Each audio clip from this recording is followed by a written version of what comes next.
The chainsaw's ferocious growl jolted me awake that morning, shredding the quiet and sending my pulse racing before I could even process what was happening. I threw off the blankets, yanked on yesterday's jeans, and nearly tripped over my boots as I stumbled out the front door. For a disoriented second, I thought my house was being torn down. Then I saw three men in bright orange vests hacking through the wooden base of the antique lighthouse my grandfather had left me. That lighthouse wasn't just some quirky yard ornament. It was a legacy I'd spent months restoring, complete with a small glowing beacon for nighttime charm, a proud centerpiece that always sparked chatter among neighbors.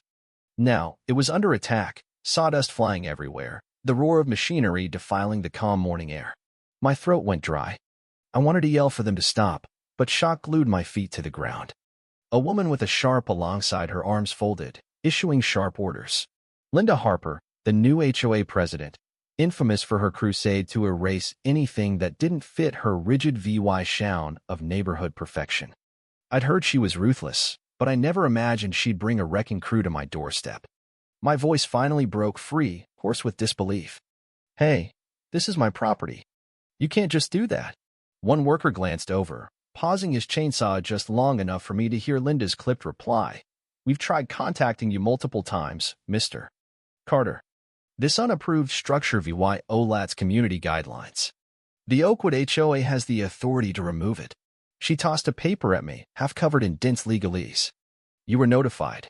Fury burned behind my eyes. "Notified? You taped one notice about repainting, not demolition." My blood pounded as the lighthouse's base groaned under the chainsaw's savage bites, like it was begging me to save it. I tried to stay calm. "That's personal property. You have no right." Linda's face stayed stone cold, but a smug flicker crossed her lips. "Oakwood prides itself on a uniform aesthetic. Your so-called lighthouse was never approved. It's an eyesore and must go, per our bylaws." She brushed her blazer and nodded at the crew. "Continue." I lurched forward, half ready to throw myself in front of the blades. Granddad had found that lighthouse at a maritime auction years ago, a smaller version of a real tower, still striking enough to stand out. We'd restored it together during summer visits, and he'd said, "Keep this standing, Tom, and our family's tradition of guiding lost souls will live on." The memory choked me. I shouted, "Stop," but my voice cracked. A worker hesitated, glancing at Linda, who raised an eyebrow. That was all he needed. The chainsaw roared back to life. Desperate, I fumbled for my phone and called the police, my hands shaking so badly I nearly dropped it. "Officers," I told the dispatcher, "there's an HOA crew destroying my property without permission." She promised a patrol car, but sounded tired, like she'd heard too many HOA complaints. My fiancée, Emily, rushed outside, eyes wide with horror. "They're really cutting it down?" she asked, voice trembling. I could only nod, speechless at the carnage. The blade spat out planks and splinters, reducing our carefully tended tower to rubble. Linda shot me a final icy look. "We tried CIVY, but your disregard for procedure left us no choice. Consider this your warning. Any more non-compliant additions, and the HOA will take further action." She turned and strode off. My mind screamed to act, but the crew kept going. In 15 minutes, the lighthouse tilted, then crashed onto the lawn with a gut-wrenching thud that echoed my heartbreak. When Officer Daniels arrived, he surveyed the wreckage and grimaced. "HOA dispute, huh?" he said, like he'd seen it all before. I explained, pointing at the shattered remains. He took notes but sighed. "These cases are tricky. HOAs often have broad powers. You'll need a lawyer. Might be a CIVY matter." Emily glared at Linda's retreating figure, tears brimming. "They can't just do that." But reality sank in as the crew loaded chunks of wood into a truck, like they were tossing out trash. My jaw ached from clenching. The next day, a letter arrived from the HOA, demanding I pay a removal fee for their demolition. My hands shook with rage. Not only had they destroyed something priceless, they wanted me to foot the bill. Lawyers I called warned that HOAs often skate by with vague bylaws, especially if you miss a single step. Emily urged me to fight. "Sue them. They can't trample us like this." I was tempted, but legal fees loomed large. Meanwhile, Linda reveled in her power, boasting in newsletters about cleaning up the neighborhood.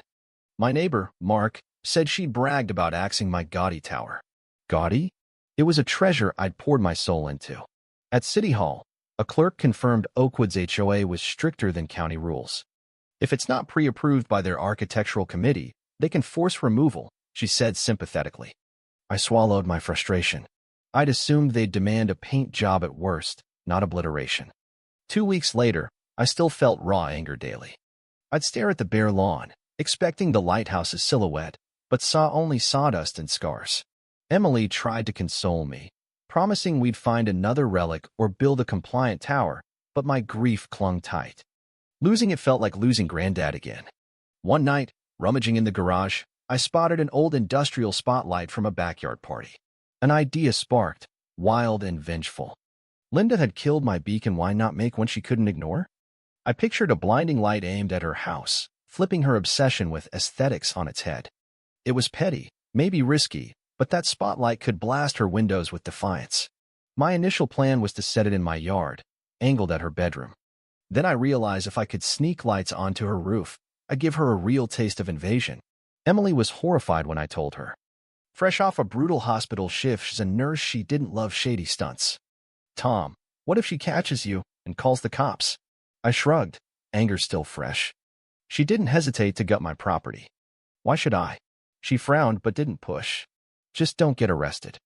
I pored over the HOA bylaws, hunting for loopholes. Ironically, I knew electric power. I'd wired RV outlets and security lights before. Guilt nagged me for stooping low, but the memory of that tower's collapse hardened my resolve. One day, I noticed a work truck at Linda. She was upgrading her roof and gutters. Perfect. If her roof was already a construction zone, I could slip something up there unnoticed.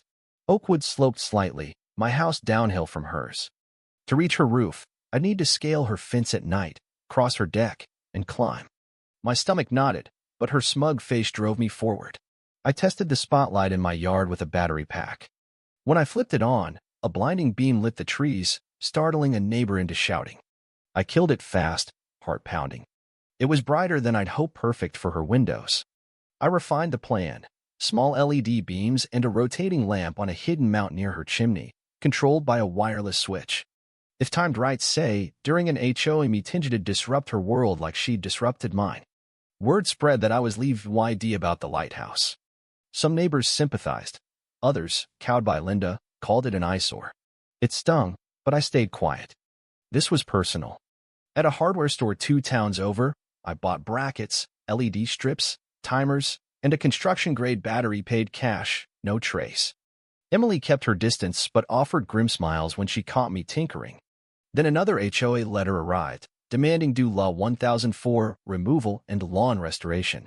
My lawn, torn up by their trucks. They threatened to lien. That invoice lit a fire under me to finish the rig. Late one night, I tested it in the basement. The lights spun, splashing brilliance across the walls. I pictured Linda's shock when her roof became a defiant beacon. I laughed, the sound sharp in the quiet. It was the wildest thing I'd ever done, but with the lighthouse gone, I had little left to lose. That Saturday, Linda hosted an HOA meeting, perfect timing. I'd hide the rig behind her roofer's scaffolding and activate it at dusk. Ignoring Emily's worried look, I loaded my truck, parked near a vacant lot, and slipped behind Linda's fence with a duffel and ladder. Adrenaline surged.